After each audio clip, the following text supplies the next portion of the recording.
In honor of the brand new Vargo S Death's Embrace blueprint in the store, today we're going to cover the Vargo S and see if it's actually worth using in Warzone. Let's get into it. The Vargo S has a brand new blueprint in the bundle for Death's Embrace, and it's called the Rapture. It is actually a pretty solid build as far as how it looks to begin with, and as you'll notice, it features no barrel. Recently in a video I made one that said, hey, the Vargo S is significantly better with no barrel, and conveniently enough they have released an ultra blueprint and it has no barrel attachment, so I like that. But let's really look at the Vargo S and see where it stands. So I've taken the blueprint and I've gone through and made a couple of adjustments on it, and by a couple I mean realistically I changed it to the bipod and I changed the perk 2 from fully loaded to on hand.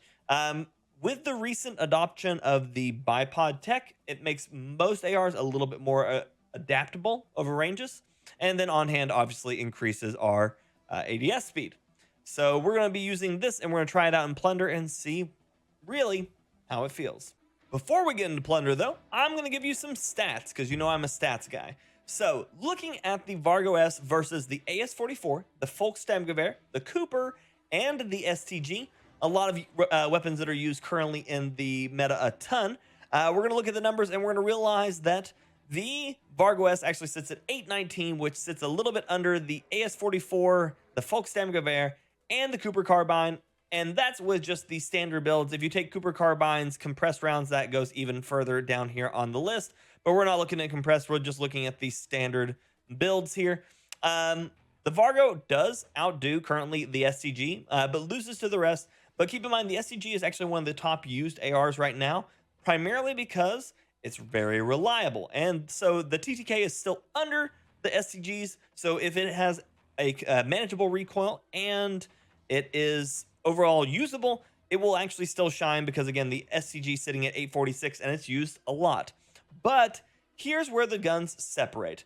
The Vargo S just recently received a buff, which included its headshots, which are actually sitting at one of the lowest on the field, other than the Volkssturmgewehr at 444, to the Vargo S's 455, up until about 33 meters, in which the Vargo S starts to outshoot the Volkssturmgewehr, and it stays that way all the way up until when the AS-44 overtakes it at about 50 meters. But that's not where this weapon really shines. What happened to be buffed was the Vargo S's neck shot damage. Now with that, the Vargo S now is the fastest killing AR in the game. What does that mean? So that means with the Vargo S's headshot and neck shot multiplier being exactly the same, the Vargo essentially enough has the largest head hitbox in the game.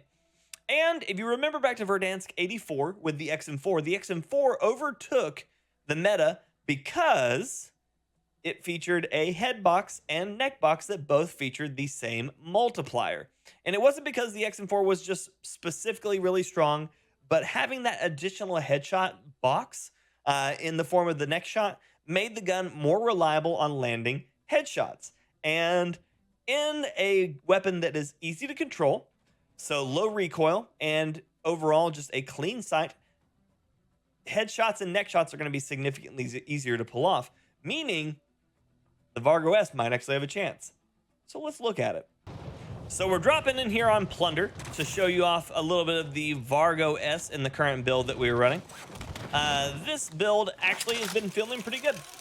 I'm going to give it probably a 8.5 on the fun O meter and the usable meter, as I think the gun itself is actually a lot of fun to utilize. Unfortunately enough, it is going to lose to a lot of SMGs up close. Although that was a Cooper, that dude is just a really good shot. It's going to lose to a lot of SMGs extremely up close, obviously because the SMGs I think are still a little overtuned in this game, whereas a lot of, especially the PPSH right now. But as far as how this gun feels specifically, this one feels really good. And it's a lot of fun to use. And there's a guy that keeps dropping betties on that line, so that's always fun. It's a lot of fun to use. It's a very, very good, very reliable, easy to control, yet good damage rifle. I could foresee this being something that would replace probably Cooper or even the KG builds. It does have more recoil than the KG, but at the same time, it does kill significantly faster than the KG as well. So that is a good trade-off, because the recoil isn't that much more than what a traditional KG build would be. So learning to control the recoil a little bit more for significantly faster TTK, that feels rewarding. It really does. The blueprint itself, the Death's Embrace blueprint bundle, is pretty usable straight out of the box. I do think that overall the bipod is the better call. But if you do not have this gun unlocked and you would like to use the standard blueprint until you get all of it unlocked, you will probably actually enjoy it. It will be a blueprint that I think you'll get a lot of use out of, especially if you're looking for a new either AR or sniper support. Obviously, I enjoy my sniper supports, so I'm going to lean more towards those. Whereas, you know, other people may prefer to try to use it as an AR, like a long-range AR, which it actually does do pretty decently.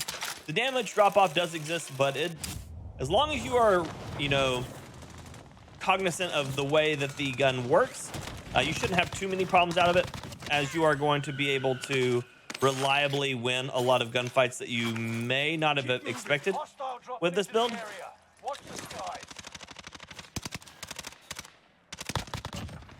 Because like I said, the recoil is completely manageable, and the headshot damage is a good trade-off on it.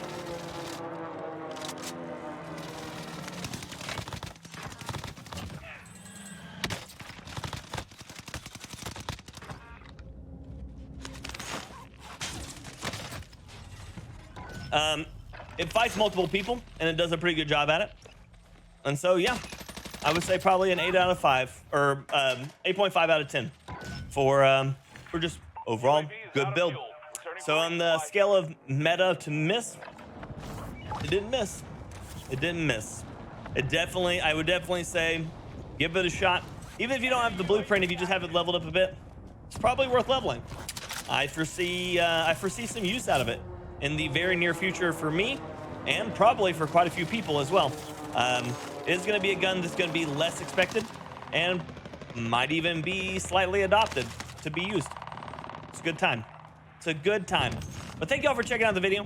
I appreciate it. If there's another gun that you would like to see me cover, let me know. I would love to go through, do some builds, test some things out, and see how they really stack up against everything. I obviously use everything, so would I say I'm the best in the world at telling you these things?